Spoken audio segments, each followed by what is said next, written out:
cuddling up to China is a huge mistake. They are not our friends. They are not allies. In the business world and beyond, politically, socially, economically, they are totally opposite of America.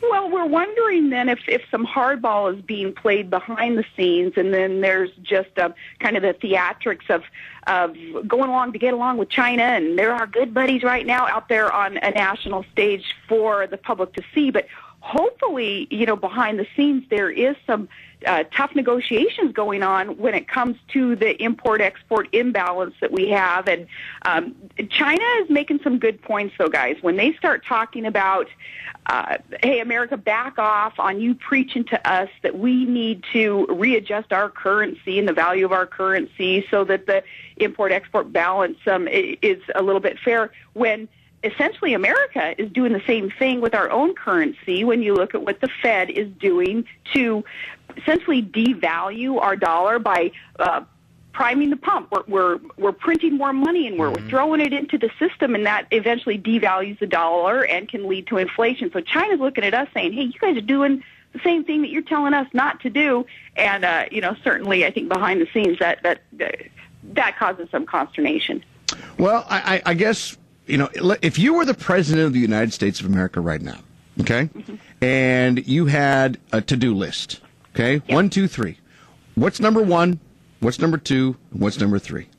Number one, we announced that we're going to cut the corporate tax rate so that our industries can come back to America and know that this is where they can produce and keep more of what it is that the industries and companies and businesses earn so that they can reinvest and hire more people. So cutting the corporate tax rate even further, and then sending the message, too, that the federal government cannot afford to be in the business of bailouts.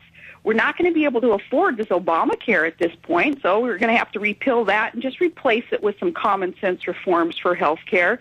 I agree with the moratorium on earmarks, even though that's only $16 billion out of the $1.5 trillion deficit that we're looking at this year. But earmark reform certainly is needed, so that's on the to-do list. Cutting those non-constitutionally mandated programs and things like, we can ratchet down funding for NPR and let the private sector fund that. Or we can ratchet down subsidies for Amtrak that loses so much money.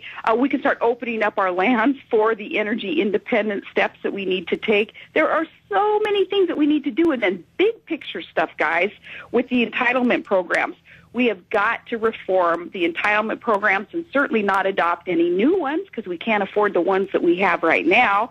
But the entitlement programs that are on the books for new enrollees, the rules have to change. And we can't be messing with people who have already paid into the system all these years and are expecting a return on their investment as they trusted government to wisely invest their funds for their secure retirement. But new enrollees, the program benefits have to change.